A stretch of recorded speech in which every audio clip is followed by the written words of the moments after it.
Hey guys, you're listening to Vol. How you going? I know I haven't posted many battle reports for Infinity recently, so I thought I'd do one. One of the reasons why I don't post that many battle reports on a really regular, frequent basis is that a lot of the games that I play are quite one-sided. It's usually maybe I lose or maybe I win, but it's because of a series of really stupid dice rolls or just a blunder, an oversight that isn't really worth reporting on. So, although I'd rather report on games where something exciting happened or something caused me to learn something, I guess it's not too bad an idea just to put up a game every so often just to keep people entertained and just to see how things are going and generally giving me an opportunity to share some thoughts. So I played a game recently against my most regular practice opponent who has started to playing Haqqislam. He uh, plays Pan-Oceania all the time, but with the Red Veil having come out and he's assembled some models, he's now playing a version of Haqqislam which he's experimenting with, so he's a little bit less familiar with it. I think I'll just decrease the camera size now and we'll look at the opening table.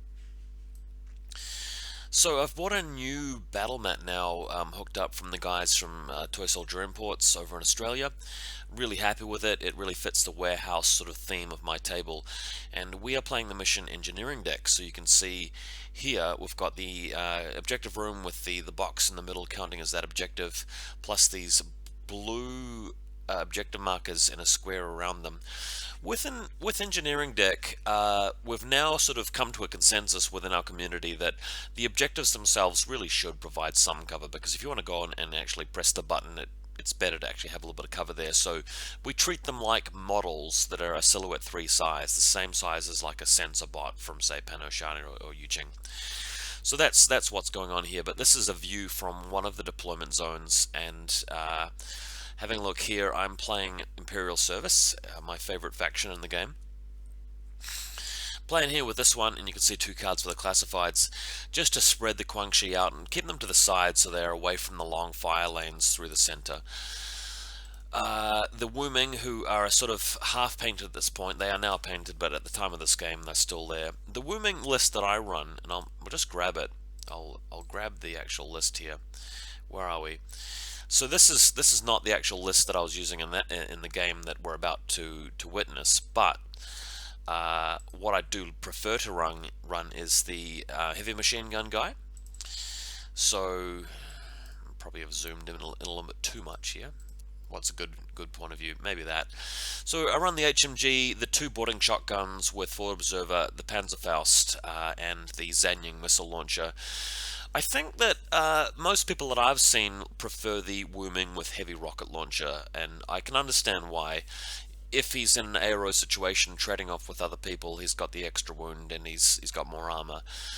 So that's quite significant, and the rocket launcher has the fire effect, which can be very good against TO camo and so forth. The reason why I like the missile launcher is that it helps to keep the cost of the team down because it's a one wound model contributing to the team overall. And the missile launcher has longer range than the rocket launcher does. So you've got the HMG for hitting things in the 16 to 32 range band, whereas the missile launcher handles the longer range than that. And I prefer to use my guys in the active turn. I don't really like to use that many arrows. Although having said that, I do place them in positions where they can arrow, just not from the whole table length, because if I do that, my opponent is going to actually attack me with something that can beat it. If he has something that can't beat it, well, he's not going to commit that. So that's really the way I play. Other than that, the standard double Celestial Guard with smoke grenades, control device, 8 Guangxi, the Celestial Guard Lieutenant, the auto-include Ninja Hacker Killer hacking device. I run the Sophatech because you really need to heal the WuMing after you lose one in an aero sort of shootout at the start of the game. This particular game that we'll be looking at, though, does not include the Sophatech. I'm running the Ruishui instead. And a Warcore. So here's the right-hand side of the battlefield. We've got a Sensorbot, the rest of the Guangxi as well. I start them out in the Link team, even though I'm going second here. So the point of that is just to stop them from running around, and also makes them more powerful in aero with the chain rifles. And I don't really need the WuMing at the start of the game. I'd rather sort of keep this battery of orders intact. So the Ruishui is my reserve model, just going up in front of this this little Yuching themed container. Now, my opponent hasn't really assembled his army yet, but he's running 4 Gazimutiwa. He's got two Janzerbands. I normally run just one, but he's running the HMG and the marksmanship rifle, a couple of Nafatuns, and a Hulka. This model here is a Hulka, similar to Gulam, except it's got mechanized deployment and it's a doctor. So he's also got a Farzan here, and you can see this model here is actually a mine. So it's a Farzan mine layer, which unfortunately is not a specialist. I prefer the Farzan with either chain of command or forward observer, just because the forward observer, infiltrating specialists are way better, especially in the scenario where you do need to do a lot of button pressing. So on the right hand side for his deployment, he's got the his troops deployed this way. This is HVT on the side, and he's got a Kawarij, the super jumping, genetically modified Haqqislam trooper. So at the initial start of the game, moving out with the Ghazi Moti was, I've got a walker here with the flash pulse, but further up on this side of the bridge, he's moved out with a Janzerban HMG, and the Ghazi Moti will put the smoke down, so he's easily able to pick off the flash pulse here with his HMG. So there's a Tuareg as well. So this Tuareg has a sniper rifle, and by moving to this position, he actually gets line of sight to the Rishi, which you can't really see in the photo, but where I've got my mouse cursor here, behind this green crate, as you would have seen from one of the previous photos, is where the Rishi actually is situated. And then he brings on his Bashi Bazook, and he's got the two hollow projectors here. So he's using this Yanyuan from Red Veil to represent the Bashi. The Rishi's been destroyed by the sniper, unfortunately, but the sniper managed to get line of sight to my what do I call it, the sensor bot, the waving Yaokong, and that has forced the Yaokong back further into cover because it survived. So now his plan is to move in with Bashi Bazook and try to take out my lieutenant, because I've only got one lieutenant option on the table. It's not very disguised, so he can easily discover it. So moving forward, this photo shows you a better sort of situation as to a better sort of picture of what's happening. The Bashi Bazook is moving south relative to the photo here, trying to come around the other side of this blue crate and actually get to a point where this smaller square crate, he could fire over that with a boarding shotgun or a chain colt or whatever he's equipped with to destroy my lieutenant model, which is here. It's prone. So this is trouble. I don't really want to start my first turn and lost a lieutenant because I've got a lot of button pressing to do. So I have to try and defend. Unfortunately, if he comes right up to the corner of the box, he'll pop around here in one short skill and kill me. So what I've decided to do is just reveal the ninja a bit early. I've got a ninja with a tactical bow and hidden deployment, and the ninja opts not to delay. The ninja opts to shoot the bow and just picking one of the markers here. Now the reason why is that I've also got a WuMing with light shotgun able to cover this hollow echo here in the corner. In fact, I'm just going to move my face down to here so we can see all the models. So he's got the three hollow echoes right here. So the one that he's moved around the corner to face off against the light shotgun is clearly a hollow echo. I can tell that because he wouldn't move the real model around if it was going to get shot by a shotgun. So I can just hold there, and if he reveals, he'll shoot. But the better thing for me to do it is shoot the one available option with the WuMing, because it's got the link team bonus, and take out that model. But based on what he's decided to do, my read on the situation, and it is a read, is that that's the hollow echo. So I can discount this one. So the ninja can shoot at one of the other two models. Now, psychologically, there's a little bit of interplay here. I mean, I can say a few things about which one you want to choose, but my option in this case was just to go for the middle one, the guy that's actually the model, not represented by a marker. And it turned out to be the right model, luckily. So my opponent actually lost his Bashi Bazook here because the ninja chose the right target, fired the bow, hit with the bow, and killed him with the double action round. So I was quite lucky to sort of guess correctly. There is a little bit more reasoning behind the correct guess, but to also hit with a ninja shot. So that was disaster averted there. So the Bashi Bazook is destroyed, thank God. Move my face back into the corner. Alright, so we've got the Hulka, we've got the Bashi, the Moti was just continuing to move around. My turn, I've got a a Quangshi further over here. You can sort of see, well, it's not my turn yet, but he's moved the Gazimuto Iwa into this point, and he's threatening the ninja now, which is trying to dodge. So here's a closer look at it. Ninja declaring dodge, Gazimuto Iwa declaring chain rifle. Actually, no, I think he declared pistol. But the problem with this is the Gazimuto Iwa aren't that good at shooting. The pistol's +3 at close range, but it's not ignoring the TO camo, which is swinging it back the other way. And the ninja rolling very well with the dodge rolls. I was lucky to keep the ninja alive.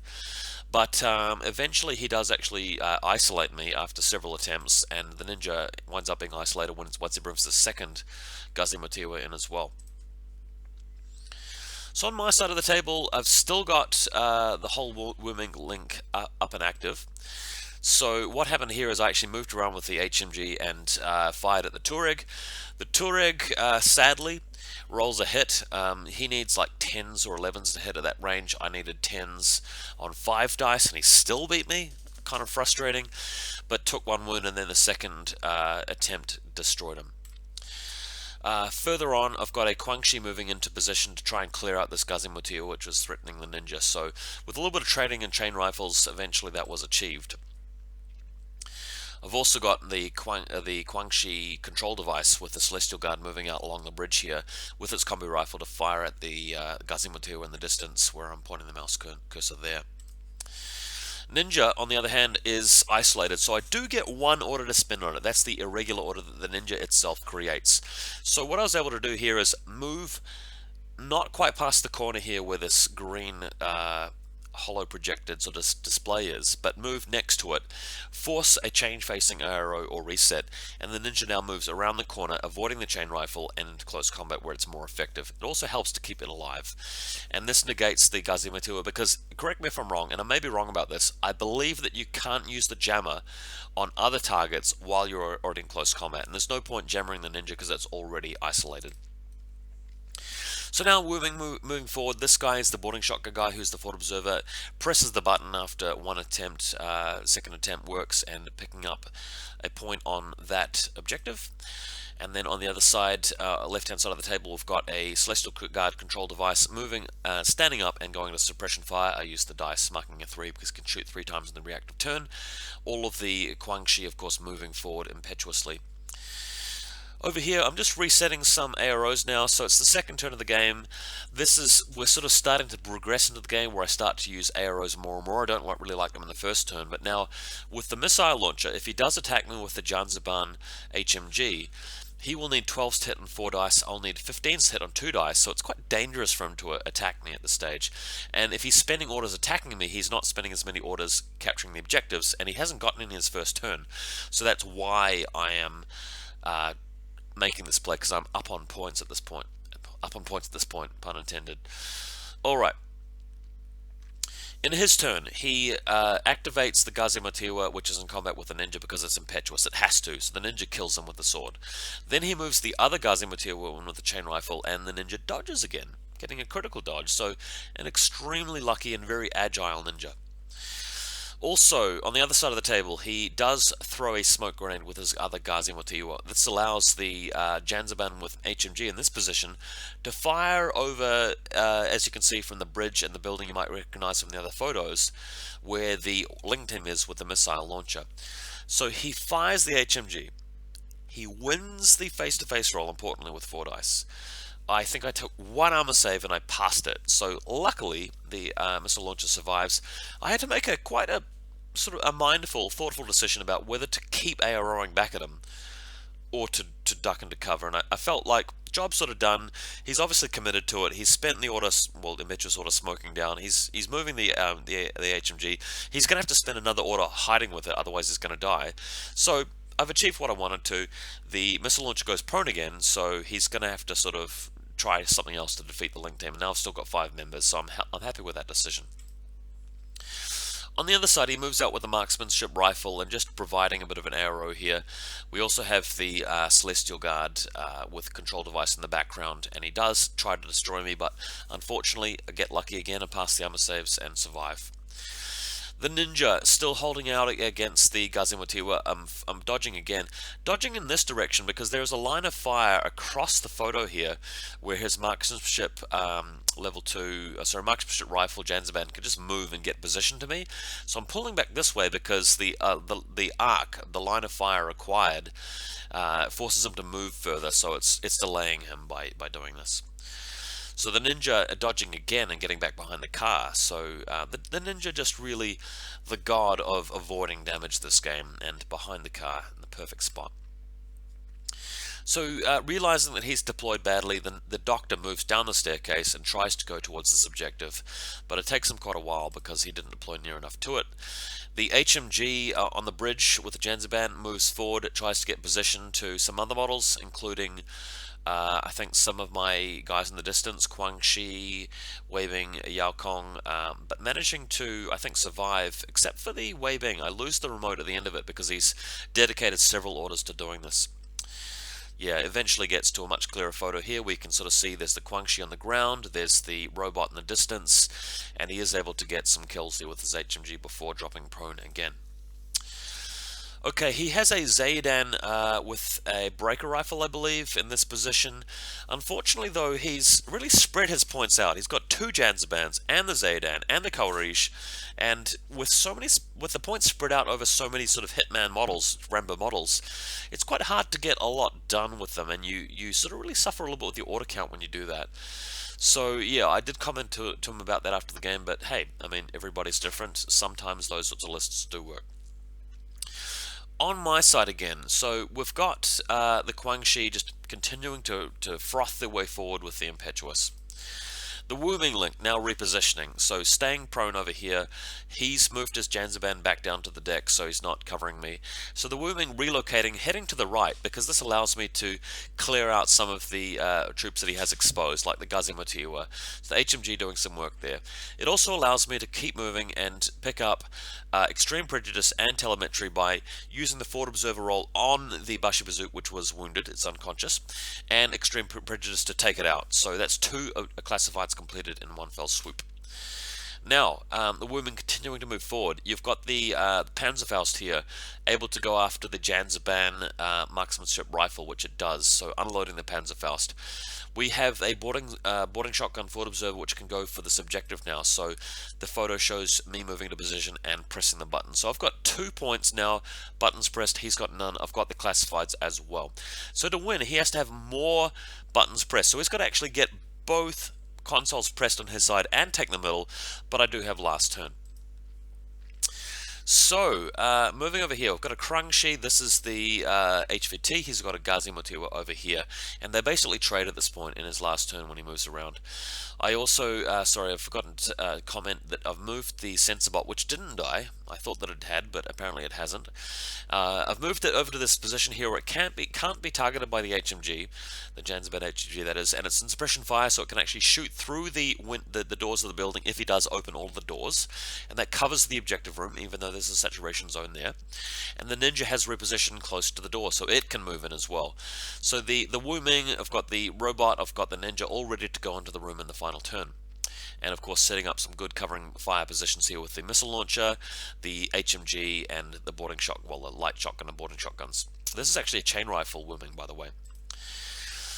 Okay, we've even got some Guangxi on top of the buildings here, really just trying to make his third and final turn as difficult as possible.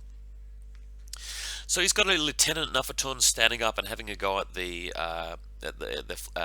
sensor bot, which you can't see on this picture, but he can see past this black crate in the objective room.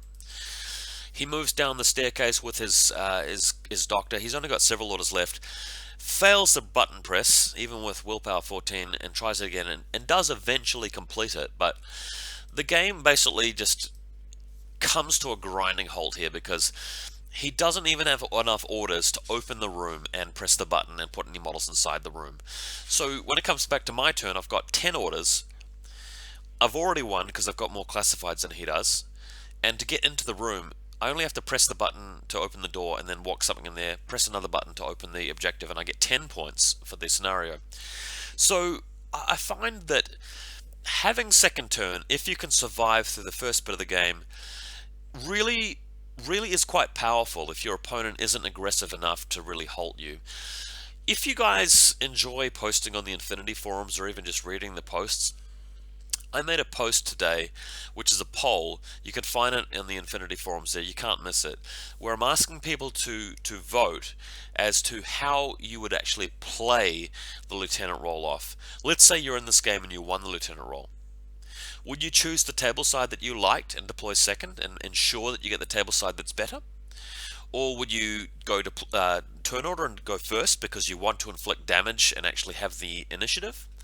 Or do you want to specifically take second turn, even though that means deploying first and going second? Well, I'm quite interested in what you guys think. I think that there's a fair bit to say about that topic, and I plan on releasing a video soon where I will talk in depth about that specific issue and give all of my reasoning. But for now, I hope you guys enjoyed the game. Hope you got something out of it. My opponent is still getting to grips with Haqqislam and how to play them, so we'll let him off the hook there.